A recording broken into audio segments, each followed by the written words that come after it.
Hello, ഇന്ന് home made got milk soap base റെസിപ്പിയാണ് ചെയ്യുവാൻ പോകുന്നത്. സാധാരണ നമ്മൾ ഓൺലൈനായും മറ്റും വാങ്ങുന്ന ആട്ടിൻപാൽ സോപ്പ് ബേസിന് പാലിനേക്കാൾ വെളുത്ത നിറമാണ് ഉണ്ടാകാറ്. നമ്മളിൽ പലരും വിചാരിച്ചിരിക്കുന്നത് പാലുകൊണ്ടുണ്ടാക്കുന്നത് കൊണ്ടാണ് സോപ്പ് ബേസിന് ഈ തരത്തിൽ നല്ല വൈറ്റ് കളറായിട്ട് ഉണ്ടായിരിക്കുന്നത് എന്നാണ്. ഒരേ അളവിൽ 2 രീതിയിലാണ് ഞാൻ സോപ്പ് ബേസ് ചെയ്തിരിക്കുന്നത്. ഇത് ആദ്യത്തെ വീഡിയോ ആണ്. രണ്ടാമത്തെ വീഡിയോ ഇതിനു പുറകെ അപ്ലോഡ് ചെയ്യുന്നതായിരിക്കും. ഈ 2 വീഡിയോസും കണ്ടു കഴിയുന്നതോടുകൂടി നിങ്ങൾക്ക് ഗോട്ട് മിൽക്ക് സോപ്പിനെ കുറിച്ച് കൂടുതൽ കാര്യങ്ങൾ വ്യക്തമാകുന്നതായിരിക്കും. സോപ്പ് ബേസ് ഉണ്ടാക്കുവാൻ വേണ്ടി പഞ്ചസാര ലായനി ആവശ്യമാണ്. അതിനു വേണ്ട പഞ്ചസാര ഞാൻ ഇവിടെ അളന്നെടുത്തിട്ടുണ്ട്. നിങ്ങൾ ഇപ്പോൾ ഇത് കാണുമ്പോൾ ചിന്തിക്കുന്നുണ്ടാകും, എന്തിനാണ് സോപ്പ് ബേസുകളിൽ പഞ്ചസാര ചേർക്കുന്നത് എന്ന്. സോപ്പ് ബേസിന് നല്ല പദം ഉണ്ടാകുവാനും ബബിൾസ് ഉണ്ടാകുവാനും അതുപോലെ തന്നെ സോപ്പ് ബേസിലുള്ള ഗ്ലിസറിൻ അതുപോലെയുള്ള മോയ്സ്ചർ കണ്ടന്റുകൾ നഷ്ടപ്പെടാതിരിക്കുവാനും വേണ്ടിയിട്ടാണ് പഞ്ചസാര ചേർക്കുന്നത്. പഞ്ചസാര എടുത്തിരിക്കുന്ന അതേ അളവിൽ തന്നെയാണ് DM വാട്ടറും എടുക്കേണ്ടത്. DM വാട്ടർ എന്താണ്? DM വാട്ടർ അതായത് നമ്മൾ സാധാരണ കുടിക്കാൻ ഉപയോഗിക്കുന്ന വെള്ളം ഒരു ബോട്ടിലാക്കി സ്റ്റോർ ചെയ്യുകയാണ് എന്നുണ്ടെങ്കിൽ മാക്സിമം 3-4 വീക്സ് കഴിഞ്ഞാൽ ഈ വെള്ളം കേടുവന്നു തുടങ്ങും. അതിൽ ചെറുതായിട്ടുള്ള ഫംഗസുകളും ബാക്ടീരിയകളും വളരുന്നതായിട്ട് നമുക്ക് കാണാൻ കഴിയും. ഇങ്ങനെ നോർമൽ വാട്ടറിന് ഷെൽഫ് ലൈഫ് കുറവായതുകൊണ്ട് തന്നെ ഈ നോർമൽ വാട്ടറിനെ ക്ലിയർ ആക്കി അതിലുള്ള എല്ലാത്തര ഗുണമുള്ളതും ദോഷമുള്ളതുമായ എല്ലാത്തരം ഫംഗസുകളെയും ബാക്ടീരിയകളെയും നീക്കം ചെയ്തിട്ടുള്ള ക്ലിയർ ആയിട്ടുള്ള വാട്ടറിനെയാണ് DM വാട്ടർ എന്ന് പറയുന്നത്. DM വാട്ടർ തന്നെ പല യൂസിനുള്ളതുമുണ്ട്. അതായത് നമ്മുടെ വാഹനങ്ങൾക്കൊക്കെ ഉപയോഗിക്കുന്നതുണ്ട്, ഹോസ്പിറ്റൽ യൂസിനുള്ളതുണ്ട്, ഇതുപോലെ തന്നെ സോപ്പ് യൂസിന് വേണ്ടിയിട്ടുള്ളതുണ്ട്. അപ്പോൾ എപ്പോഴായാലും നിങ്ങൾ DM വാട്ടർ കടകളിൽ നിന്നും വാങ്ങുമ്പോൾ മാക്സിമം പറയുക, നിങ്ങളുടെ യൂസ് എന്താണെന്ന് പറഞ്ഞതിന് ശേഷം മാത്രം വാങ്ങുവാൻ വേണ്ടി ശ്രമിക്കുക. അളവുകൾ എപ്പോഴും കൃത്യമായി എടുക്കുവാൻ വേണ്ടി ശ്രദ്ധിക്കുക. 1 ഗ്രാം കൂടിയാലോ കുറഞ്ഞാലോ കുഴപ്പമില്ല, പക്ഷേ അതിൽ കൂടുതൽ വരാതിരിക്കുവാൻ വേണ്ടി ശ്രമിക്കുക. ഇനി അടുത്തത് നമുക്ക് ടൈറ്റാനിയം ഡയോക്സൈഡ് അളന്നെടുക്കാം. ഇത് സോപ്പ് ബേസിൽ ചേർക്കുന്നത് പ്രധാനമായും വൈറ്റ് കളർ കിട്ടുവാൻ വേണ്ടിയാണ്. ഇതിന് ചർമ്മത്തിനെ പരിപാലിക്കുവാനും കഴിയും. സൺ ടാൻ റിമൂവ് ആക്കുന്നതിനോടൊപ്പം തന്നെ സ്കിൻ ക്ലിയർ ആക്കുകയും ചെയ്യുന്നു. പക്ഷേ അധികമായാൽ അമൃതവും വിഷം എന്ന് പറയുന്നത് പോലെ ഇതിൻ്റെ അളവ് കൃത്യമല്ല എന്നുണ്ടെങ്കിൽ അത് നമ്മുടെ ചർമ്മത്തിൽ ചെറിയ തരത്തിലുള്ള ഇറിറ്റേഷൻസും ഉണ്ടാക്കുന്നതായിരിക്കും. സൺസ്ക്രീനുകളിലും ലോഷനുകളിലും ഒഴിച്ചുകൂടാൻ കഴിയാത്ത ഒരു ഇൻഗ്രീഡിയൻ്റാണ് ടൈറ്റാനിയം ഡയോക്സൈഡ് എന്നത്. ഇത് ഇങ്ങനെ നേരിട്ട് പൊടിയായിട്ട് ചേർക്കുവാൻ പാടില്ല. വെള്ളവുമായി നന്നായിട്ട് മിക്സാക്കിയിട്ട് വേണം ചേർക്കുവാൻ.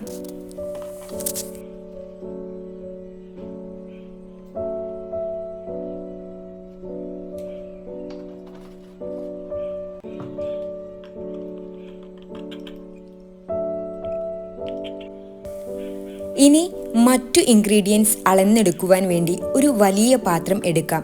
അത് നമുക്ക് ഗ്യാസിൽ വെക്കുവാൻ പാകത്തിനുള്ള ഒരു വലിയ പാത്രം ആയിരിക്കണം. ആദ്യം ചേർക്കുന്നത് സ്റ്റീറിക് ആസിഡാണ്. സോപ്പ് ബേസിന് കട്ടിയും പതയും ഒപ്പം ചർമ്മത്തിലെ വിയർപ്പും അഴുക്കും കളയുകയും അതോടൊപ്പം തന്നെ ചർമ്മത്തിലെ ഈർപ്പത്തെ നിലനിർത്തുവാനും സഹായിക്കുന്ന ഒരു ഘടകമാണ് സ്റ്റീറിക് ആസിഡ് എന്നത്. It's a vegetable derived waxy substance that can be used in soaps. അടുത്ത ഇൻഗ്രീഡിയൻറ്റ് എന്നത് കോക്കനട്ട് ഓയിലാണ്. വെളിച്ചെണ്ണ എത്രത്തോളം നല്ലതാണ് നമ്മുടെ ചർമ്മത്തിന് എന്നത് നിങ്ങൾക്കെല്ലാവർക്കും തന്നെ അറിയുന്ന കാര്യമായിരിക്കും. അതുകൊണ്ട് ഞാൻ അതിനെക്കുറിച്ച് ഒരുപാട് ഡീറ്റെയിൽ ആയിട്ട് പറയുന്നില്ല.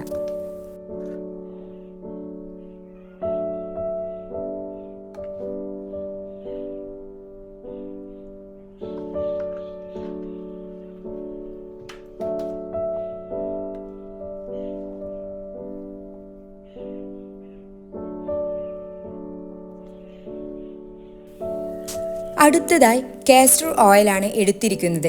കാസ്റ്റർ ഓയിൽ ആവണക്കെണ്ണയ്ക്ക് ചർമ്മത്തിലുള്ള കലകൾ മായ്ക്കുവാനും ചർമ്മത്തിലെ ഇറിറ്റേഷൻസ് കുറയ്ക്കുവാനും ആക്നെ പോലെയുള്ള പ്രശ്നങ്ങൾക്ക് വളരെ ഫലപ്രദവുമാണ്.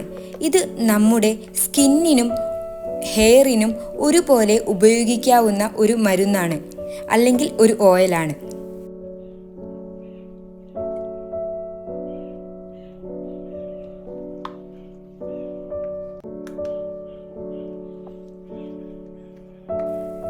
അടുത്ത ഇൻഗ്രീഡിയൻറ്റ് വെജിറ്റബിൾ ഗ്ലിസറിൻ ആണ്. ഗ്ലിസറിൻ നമ്മുടെ സ്കിന്നിനെ എത്രത്തോളം പരിപാലിക്കുമെന്ന് നിങ്ങൾക്കെല്ലാവർക്കും അറിയുന്ന ഒരു കാര്യമായിരിക്കും. ഇത് നമ്മുടെ സ്കിന്നിനെ ഡ്രൈ ആക്കാതെ സോഫ്റ്റും ഹെൽത്തിയുമായി വെക്കുവാൻ വേണ്ടി സഹായിക്കുന്നു.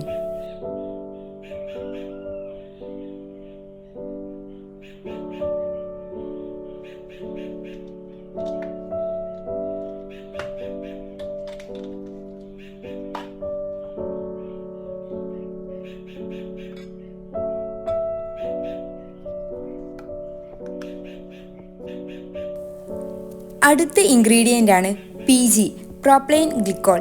ഈ പ്രോപ്ലൈൻ ഗ്ലിക്കോൾ എന്ന പേര് ചുരുക്കിയാണ് PG എന്ന് പറയുന്നത്.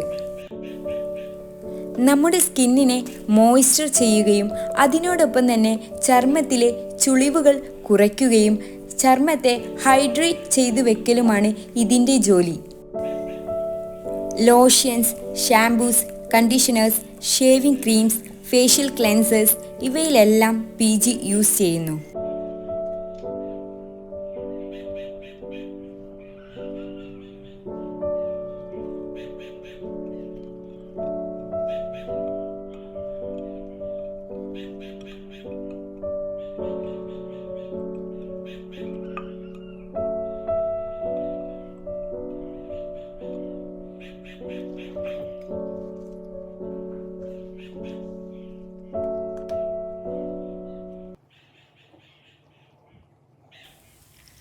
ഇനി നമുക്ക് നമ്മൾ ആദ്യം എടുത്തു വെച്ച പഞ്ചസാരയും DM വാട്ടറും കൂടി മിക്സ് ചെയ്ത് പഞ്ചസാര ലായനി തയ്യാറാക്കാം. പഞ്ചസാര നന്നായിട്ട് മെൽറ്റ് ആകുന്നത് വരെ മിക്സ് ചെയ്യണം.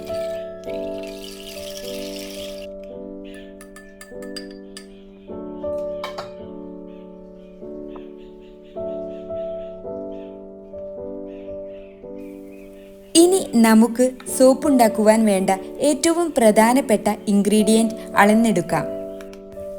കാസ്റ്റിക് സോഡയും DM വാട്ടറുമാണ് ഞാൻ ഇവിടെ അളന്നെടുക്കുന്നത്. നമുക്ക് ഒരിക്കലും കാസ്റ്റിക് സോഡ എന്ന ഒരു ഇൻഗ്രീഡിയൻ്റ് ഇല്ലാതെ സോപ്പ് ചെയ്തെടുക്കുവാൻ കഴിയുകയില്ല. നമ്മൾ ചേർക്കുന്ന എല്ലാ ഇൻഗ്രീഡിയൻസും സോപ്പാക്കി കട്ടിയുള്ളതാക്കി മാറ്റുന്നത് കാസ്റ്റിക് സോഡയാണ്. കാസ്റ്റിക് സോഡയും DM വാട്ടറും അളന്നെടുത്ത് വെക്കുകയാണ് ഇപ്പോൾ ചെയ്യുന്നത്. ഇത് ഉപയോഗിക്കേണ്ട സമയമാകുമ്പോൾ ഇവ രണ്ടും മിക്സ് ചെയ്താണ് നമ്മൾ ബേസിൻ്റെ റെസിപ്പിയിലേക്ക് ചേർത്ത് കൊടുക്കുക.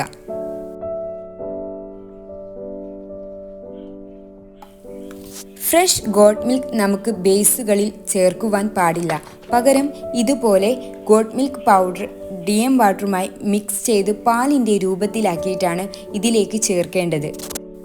സാധാരണ മിൽക്ക് പൗഡറിനേക്കാളും ഗോട്ട് മിൽക്ക് പൗഡറിന് നല്ല വിലയാണ്. അപ്പോൾ നിങ്ങൾ തിരഞ്ഞെടുക്കുമ്പോൾ നല്ല ക്വാളിറ്റി പൗഡർ തന്നെ തിരഞ്ഞെടുക്കുവാൻ വേണ്ടി ശ്രദ്ധിക്കുക.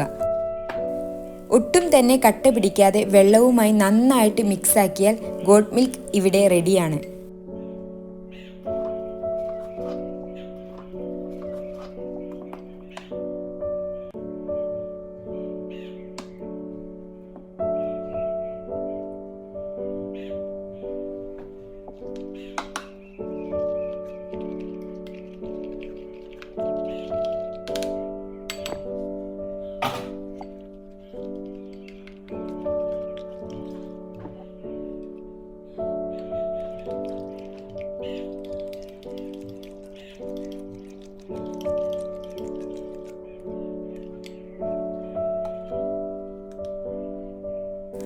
അടുത്ത ഇൻഗ്രീഡിയൻറ്റ് CAPB, കൊക്കാമിൻട്രോപ്രോപ്പൈൽ ബീറ്റെയിൻ.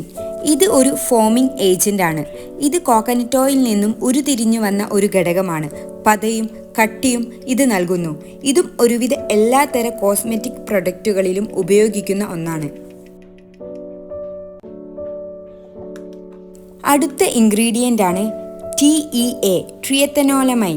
ഇതിനെ ഷോർട്ടാക്കി പറയുന്നതാണ് TEA എന്നത്. ഇത് എല്ലാത്തര പേഴ്സണൽ കെയർ പ്രൊഡക്റ്റുകളിലും ചേർക്കുന്ന ഒരു ഇൻഗ്രീഡിയൻ്റ് ആണ്. pH ലെവൽ അഡ്ജസ്റ്റ് ചെയ്യുവാനും നമ്മൾ ചേർക്കുന്ന മറ്റ് ഇൻഗ്രീഡിയൻസുകളുടെ മൂല്യം, അതിൻ്റെ ഗുണങ്ങൾ നഷ്ടപ്പെടാതെ സൂക്ഷിക്കുവാനും വേണ്ടിയാണ് ഇത് ഉപയോഗിക്കുന്നത്. ഈ ഇൻഗ്രീഡിയൻസുകളുടെ പേരുകൾ ആദ്യമായിട്ട് കേൾക്കുന്ന ഒരാളാണ് നിങ്ങൾ എന്നുണ്ടെങ്കിൽ തീർച്ചയായും ഇപ്പോൾ നിങ്ങൾക്ക് ഒരുപാട് സംശയങ്ങൾ ഉണ്ടായിരിക്കും. ഇവയെല്ലാം കെമിക്കലുകളാണോ? ഇതെല്ലാം നമ്മുടെ സ്കിന്നിന് സേഫാണോ എന്നിങ്ങനെ. എന്നാൽ ഇവയെല്ലാം തന്നെ പ്രകൃതിദത്തമായ ഘടകങ്ങളിൽ നിന്നും നിർമ്മിക്കപ്പെട്ട വസ്തുക്കളാണ്. അതുകൊണ്ട് തന്നെ നമ്മുടെ സ്കിന്നിന് വളരെ സേഫായിട്ടുള്ള ഇൻഗ്രീഡിയൻസുകളാണ്. എന്നാൽ അളവിൽ കൂടുതലാണ് നിങ്ങൾ ഇത് ഉപയോഗിക്കുന്നത് എന്നുണ്ടെങ്കിൽ തീർച്ചയായും അതിൻ്റെ വിപരീത ഫലം ഉണ്ടായിരിക്കുന്നതായിരിക്കും. ഇൻഗ്രീഡിയൻസ് അളന്ന് വെച്ച ആ വലിയ പാത്രം ഞാൻ ഗ്യാസിലേക്ക് മീഡിയം ഫ്ലെയിമിൽ വെക്കുകയാണ്. ഇത് 90 ഡിഗ്രി ഹീറ്റായി കഴിഞ്ഞാലാണ് ഇതിലേക്ക് ലൈ പ്രിപ്പയർ ചെയ്ത് ഒഴിക്കേണ്ടത്. ലൈയും ഈ ഓയിൽസും ഒരേ ഡിഗ്രിയിൽ, ഒരേ ഹീറ്റിൽ വേണം ഒഴിക്കുവാൻ വേണ്ടിയിട്ട്. ഒന്നെങ്കിൽ 70, 80, 90, മാക്സിമം 80-ലോ 90-ലോ ആയിട്ട് ഇതിലേക്ക് ഒഴിച്ചു കൊടുക്കുവാൻ വേണ്ടി, ഒരേ ഹീറ്റായിരിക്കുന്ന സമയത്ത് ഒഴിച്ചു കൊടുക്കുവാൻ വേണ്ടി ശ്രദ്ധിക്കേണ്ടതാണ്. ഞാൻ ഇപ്പോൾ 90, 89 അതേ ഹീറ്റ് തന്നെ ലൈയും ആയിക്കഴിഞ്ഞാൽ ഞാൻ അതിലേക്ക് ഒഴിച്ചു കൊടുക്കുന്നതാണ്. ഇപ്പോൾ ലൈ സൊല്യൂഷനും ഓയിലും ഒരേ ഹീറ്റിലായി വന്നിരിക്കുകയാണ്. ഇനി നമുക്ക് ലൈ സൊല്യൂഷൻ ഓയിലിലേക്ക് കുറച്ചായി ഒഴിച്ചു കൊടുക്കാവുന്നതാണ്. ഒന്നായിട്ട് ഒഴിക്കരുത്. കാരണം ലൈ സൊല്യൂഷൻ ഓയിൽസിലേക്ക് മിക്സ് ആകുമ്പോൾ അതിൻ്റെ ചെറിയൊരു റിയാക്ഷൻ എന്ന തോതിൽ പതഞ്ഞു പൊന്തുന്നതാണ്. അപ്പോൾ നിങ്ങൾ ചെറിയ പാത്രത്തിലൊക്കെയാണ് ഇത് എടുക്കുന്നതെന്നുണ്ടെങ്കിൽ ഇങ്ങനെ പതയുന്ന സമയത്ത് പുറത്തേക്കൊക്കെ ആകാൻ ചാൻസ് കൂടുതലാണ്. അപ്പോൾ കുറച്ച് വലിയ പാത്രം തന്നെ തിരഞ്ഞെടുക്കുവാൻ നോക്കുക. ലൈ ഒഴിച്ച് കഴിഞ്ഞാൽ പിന്നെ നന്നായിട്ട് മിക്സ് ആക്കി കൊടുക്കണം. അപ്പോൾ ഇത് നന്നായിട്ട് മിക്സായി എന്ന് മനസ്സിലായി കഴിഞ്ഞാൽ, ഓയിൽസ് ക്ലിയർ ആയി കഴിഞ്ഞാൽ, പതയൊന്നുമില്ലാതെ ക്ലിയർ ആയി കഴിഞ്ഞാൽ നമുക്ക് ഗ്യാസ് ഓഫ് ആക്കാവുന്നതാണ്. അടുപ്പിൽ നിന്നും ഇറക്കിയ ശേഷം 1 മിനിറ്റ് നന്നായിട്ട് മിക്സാക്കി കൊടുക്കേണ്ടതാണ്.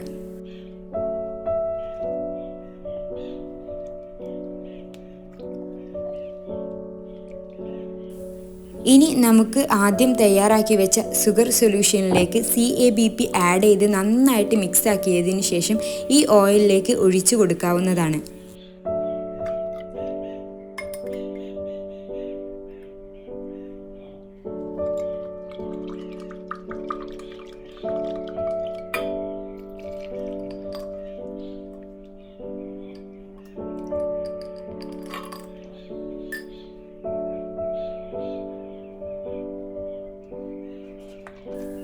അതൊന്ന് നന്നായിട്ട് മിക്സ് ആയതിനു ശേഷം നമുക്ക് ഈ ഓയിൽസിലേക്ക് TEA ചേർക്കാവുന്നതാണ്.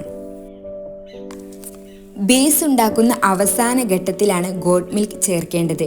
നമ്മൾ ആദ്യം തയ്യാറാക്കിയ ടൈറ്റാനിയം ഡയോക്സൈഡിൽ നിന്നും 10 ഡ്രോപ്പ് ഞാൻ ഈ ഗോട്ട് മിൽക്കിലേക്ക് ആഡ് ചെയ്ത് നന്നായിട്ട് മിക്സ് ആക്കിയതിന് ശേഷമാണ് ബേസിലേക്ക് ചേർത്ത് കൊടുക്കുന്നത്. സാധാരണ എപ്പോഴും എത്രയാണോ ടൈറ്റാനിയം ഡയോക്സൈഡ് അളന്നെടുത്ത് വെച്ചിരിക്കുന്നത് അത്ര തന്നെ ബേസിലേക്ക് ചേർക്കുന്നതാണ്. എന്നാൽ ഇന്ന് നമ്മുടെ ഗോട്ട് മിൽക്ക് കുറച്ച് കൂടുതലും ടൈറ്റാനിയം ഡയോക്സൈഡ് കുറവും ആണ് വരുന്നത് എന്നുണ്ടെങ്കിൽ ആ ബേസിൻ്റെ ഫൈനൽ കളറും അതിൻ്റെ ടെക്സ്ചറും എങ്ങനെയാണ് എന്ന് മനസ്സിലാക്കുവാൻ വേണ്ടിയിട്ടാണ് ഞാൻ ഈ രീതിയിൽ ബേസിലേക്ക് ആഡ് ചെയ്ത് കൊടുത്തത്. ഇതേ അളവിൽ ഗോട്ട് മിൽക്ക് സോപ്പ് ബേസിൻ്റെ രണ്ടാമത്തെ വീഡിയോ ഇതിനു പുറകെ ഞാൻ അപ്ലോഡ് ചെയ്യുന്നതായിരിക്കും. ആ വീഡിയോ കണ്ടു കഴിയുമ്പോഴേക്കും നിങ്ങൾക്ക് വ്യക്തമായിട്ട് ബേസിനെ കുറിച്ച് മനസ്സിലാകുന്നതായിരിക്കും. അതായത് നിങ്ങൾ വാങ്ങുന്ന ഗോട്ട് മിൽക്ക് സോപ്പ് ബേസ് എത്രമാത്രം ഗോട്ട് മിൽക്ക് ഉണ്ടായിരിക്കും, അല്ലെങ്കിൽ ടൈറ്റാനിയം ഡയോക്സൈഡ് ആണോ അതിൽ കൂടുതൽ, ഏത് നിറത്തിൽ വരുന്ന ഗോട്ട് മിൽക്ക് സോപ്പ് ബേസാണ് നല്ലത് എന്നിങ്ങനെ. ഇങ്ങനെ ഒരേ അളവിൽ 2 രീതിയിൽ സോപ്പ് ബേസ് ചെയ്തു കാണിക്കുന്നതിൻ്റെ ഉദ്ദേശം തന്നെ നിങ്ങൾക്ക് ഇതിനെക്കുറിച്ച് വ്യക്തമായിട്ട് മനസ്സിലാകണം എന്നതാണ്. പലരും നല്ല വൈറ്റ് കളറായിട്ടുള്ള സോപ്പ് ബേസുകൾ, ഗോട്ട് മിൽക്ക് സോപ്പ് ബേസുകൾ തിരഞ്ഞെടുക്കുന്നത് കാണാറുണ്ട്. അതുപോലെ തന്നെ നമ്മൾ ഗോട്ട് മിൽക്ക് സോപ്പ് ബേസുകൾ പർച്ചേസ് ചെയ്യുവാൻ വേണ്ടി നോക്കുമ്പോൾ ഓൺലൈൻ ആയാലും അല്ലാതെയും പല നിറത്തിലുള്ള ബേസുകൾ നമ്മുടെ സ്ക്രീനിലായിക്കോട്ടെ ഇനി ആമസോൺ പോലെയുള്ള ഓൺലൈൻ സൈറ്റുകളിൽ നിന്നും വാങ്ങുമ്പോഴും soap base goat milk soap base എന്ന് ടൈപ്പ് ചെയ്ത് കഴിഞ്ഞാൽ, സെർച്ച് ചെയ്ത് കഴിഞ്ഞാൽ നമുക്ക് അതിൽ പല നിറത്തിലുള്ള സോപ്പ് ബേസുകൾ വരുന്നതായിരിക്കും. അതായത് ക്രീം കളറുള്ള, നല്ല വൈറ്റ് ആയിട്ടുള്ള. അപ്പോൾ ഇതിൽ ഏതാണ് നിങ്ങൾ തിരഞ്ഞെടുക്കേണ്ടത്, ഏതാണ് മികച്ചത് എന്നത് നിങ്ങൾക്ക് ഈ 2 വീഡിയോയുടെ അവസാനത്തോടു കൂടി വ്യക്തമാകുന്നതായിരിക്കും. നമ്മുടെ ഗോട്ട് മിൽക്ക് സോപ്പ് ബേസ് ഇവിടെ തയ്യാറായിട്ടുണ്ട്. ഇതിൻ്റെ നിറം കാണുമ്പോൾ തന്നെ നിങ്ങൾക്ക് മനസ്സിലാകും, പാൽപേടയുടെ ഒരു നിറമാണ് ഇതിന് വന്നിട്ടുള്ളത്. നന്നായിട്ട് നല്ല ഫിനിഷിങ്ങും നല്ല ഗ്ലൈസിങ്ങും നല്ല നീറ്റായിട്ട് നമ്മുടെ ബേസ് നമുക്ക് കിട്ടിയിട്ടുണ്ട്.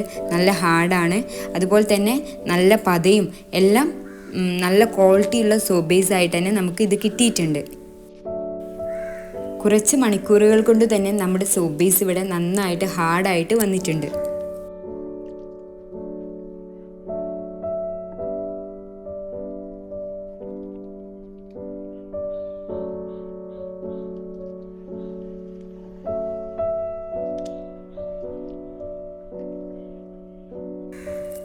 ഇനി സാധാരണ നമ്മൾ എങ്ങനെയാണോ ബേസ് കൊണ്ട് സോപ്പ് ചെയ്യുന്നത് അതേ രീതിയിൽ ഞാൻ ഈ ബേസ് വെച്ച് സോപ്പ് ചെയ്യുവാൻ വേണ്ടി പോകുകയാണ്.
നമ്മുടെ സോപ്പ് ബേസ് കൊണ്ടുണ്ടാക്കിയ സോപ്പ് ഇവിടെ റെഡിയാണ്. നല്ല പെർഫെക്റ്റായിട്ട് സോപ്പ് വന്നിട്ടുണ്ട്. നമ്മൾ സാധാരണ മാർക്കറ്റിൽ നിന്നും വാങ്ങുന്ന സോപ്പുകളേക്കാൾ 10 ഇരട്ടി മികച്ചതാണ് ബേസ് കൊണ്ടുണ്ടാക്കിയ സോപ്പുകൾ. എന്നാൽ ഇവയേക്കാൾ 100 ഇരട്ടി മികച്ചതാണ് കോൾഡ് പ്രോസസ്സിംഗ് രീതിയിലൂടെ തയ്യാറാക്കിയെടുക്കുന്ന സോപ്പുകൾ. അപ്പോൾ എപ്പോഴും കോൾഡ് പ്രോസസ്സിംഗ് രീതിയിലൂടെ തയ്യാറാക്കുന്ന സോപ്പുകൾ തിരഞ്ഞെടുക്കുവാൻ വേണ്ടി ശ്രദ്ധിക്കുക.